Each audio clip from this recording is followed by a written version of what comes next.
বন্ধুরা এই দেখুন আমার সব নারকেল পোড়ানো হয়ে গেল। এই যে সবগুলো ছাড়িয়ে দিয়েছি। এখানে এই দেখুন এতটা হয়েছে। এবার এটা বানানোর পালা। এখন যাব গ্যাসের কাছে, গিয়ে কড়াই ধুয়ে বসিয়ে দেব, এটা বানাবো। বন্ধুরা নারকেলটা পোড়ানো হয়ে গেছে, এখানে রেখেছি। এবারে এখন চিনিটা দিয়ে দেবো। আমি চিনি দিয়ে বানাবো, সেই জন্য চিনিটা এখানে মাপ করে দিয়ে দেবো। আমি পুরোটা বানাবো না, পুরোটা তো এই গুড় দিয়ে বানাবো কিছুটা, আর কিছুটা চিনি দিয়ে বানাবো।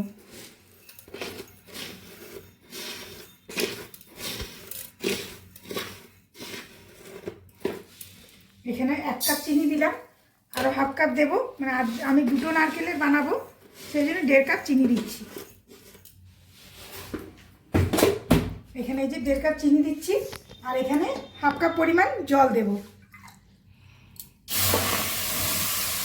আর জল দেবো না, এইটাতে আমি চিনিটাকে গলাবো, দিয়ে এটা পাক হয়ে গেলে আমি নারকেলটা দিয়ে দেবো এর মধ্যে, আর 2টো এলাচ ফাটিয়ে দিয়ে দেবো, তাহলে গন্ধটা ভালো আসবে। এটা পাক হোক ততক্ষণে। বন্ধুরা এখন কলা পাতা কেটে নেবো, এর মধ্যে নাড়ুটা বানিয়ে রাখবো। এই জন্য এখানে কলা পাতা কেটে নিচ্ছি। কাটাও যাচ্ছে না।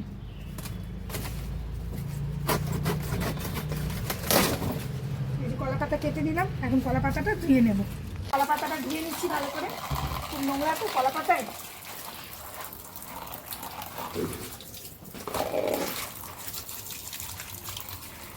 এটা সাপ।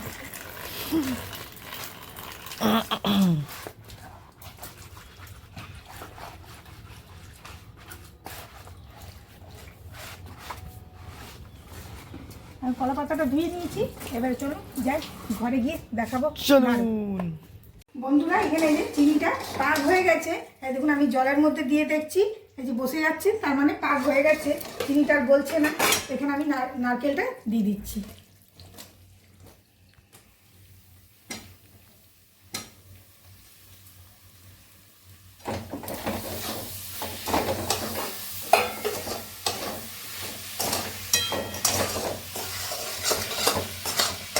এটা একটু 5 মিনিট সময় লাগবে, বেশিক্ষণ লাগবে না।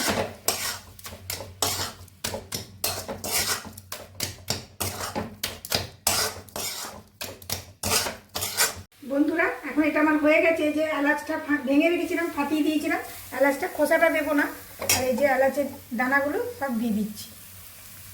2টো দিলাম এলাচ। দেখুন নাড়তে নাড়তে এই যে হয়ে গেছে, বোঝা যাবে যে একদম নাড়ু পাঠিয়ে যাচ্ছে, তার মানে এটা আমার হয়ে গেছে। এখন এটা নামিয়ে নেবো, নাড়ু বানাবো। এবার নাড়ু বানিয়ে নেওয়া যাক। বন্ধুরা এখন এগুলো বানিয়ে নিচ্ছি, গরম আছে খুব।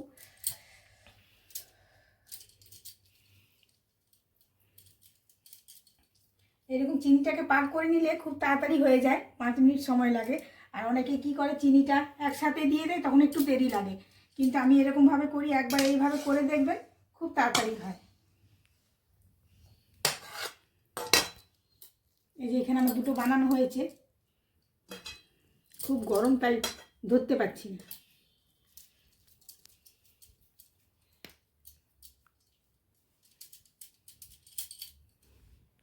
সবগুলো বানিয়ে নিতে হবে। বন্ধুরা আমার এবারে নাড়ুগুলো সব হয়ে গেছে। এই দেখুন কতগুলো হয়েছে, বেশি হয়নি, এই যে এই কয়েকটা হয়েছে। গুনে দেখি কটা আছে।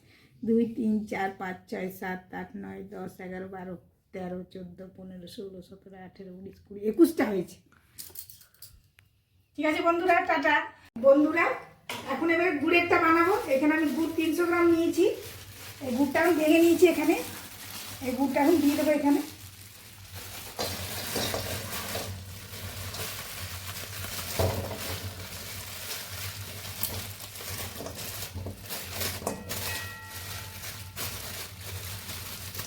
নারকেলটাও সাথে দিয়ে দিচ্ছি। নারকেলটা যে কুড়িয়ে রেখেছিলাম সাথে দিয়ে দিচ্ছি। জল কিন্তু একদম দেবো না, এর মধ্যেই জল বেরোবে, নাড়াতে নাড়াতে জল বেরিয়ে যাবে।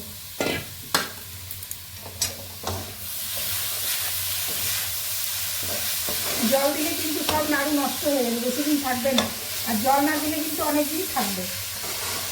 বন্ধুরা গুড় তো গলে গেছে, এটা পাকটাও হয়ে এসেছে, আর একটু হলেই হয়ে যাবে, আর 2-3 মিনিট লাগবে।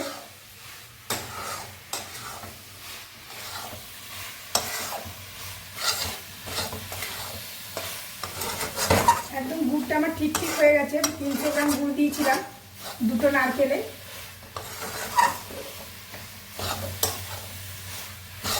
বন্ধুরা এই দেখুন এবারে হয়ে গেছে, এটা দেখুন বুঝতে হবে দেখুন কেমন একটা ডো হয়ে যাচ্ছে, তার মানে আমার এটা হয়ে গেছে। নারকেল নাড়ুটা বানাবার জন্য প্রস্তুত। এবারে নিয়ে একটু ঠান্ডা করে তারপর এটা নাড়ু বানিয়ে নেবে। এখন চলুন দেখায় নাড়ু বানাই। বন্ধুরা ঠান্ডা হওয়ার জন্য এখানে থালায় আমি ঢেলে নিয়েছি প্লেটের মধ্যে। এই যে একটু একটু করে এখানে ঢেলে নিয়েছি। খুব গরম তো বানানো যাচ্ছে না, তাই আমি আলাদা আলাদা করে এখানে ভাগ ভাগ করে নিচ্ছি, তাহলে সুবিধা হবে বানাতে একটু ঠান্ডা হলে পরে। যেহেতু আমাকে একাই তো বানাতে হবে, কেউ তো বানাবে না, ছেলে তো ভিডিও করছে, ক্যামেরা ধরে আছে, তাই আমাকেই বানাতে হবে। তাই জন্য এখানে ঠান্ডা করতে দিয়েছি। আর এখানে কড়াইয়ের মধ্যে রাখা আছে, গরম আছে ওটা।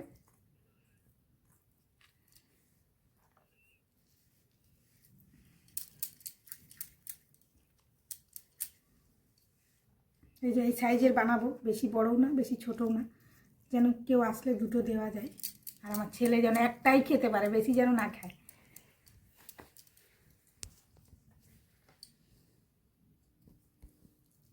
বন্ধুরা নারকেল নাড়ু তো সব বানানো হয়ে গেছে, তখন গরম ছিল, এখন ঠান্ডা হয়ে গেছে। আর মাত্র কয়েকটা হবে, 2টোর মতো হবে। আজকের মতো নাড়ু বানানো কমপ্লিট। কেমন হয়েছে আমার নাড়ু? আমরা তো খেলাম, দারুণ হয়েছে। আপনারা কে কে খাবেন চলে আসুন। আজকের মতো টাটা।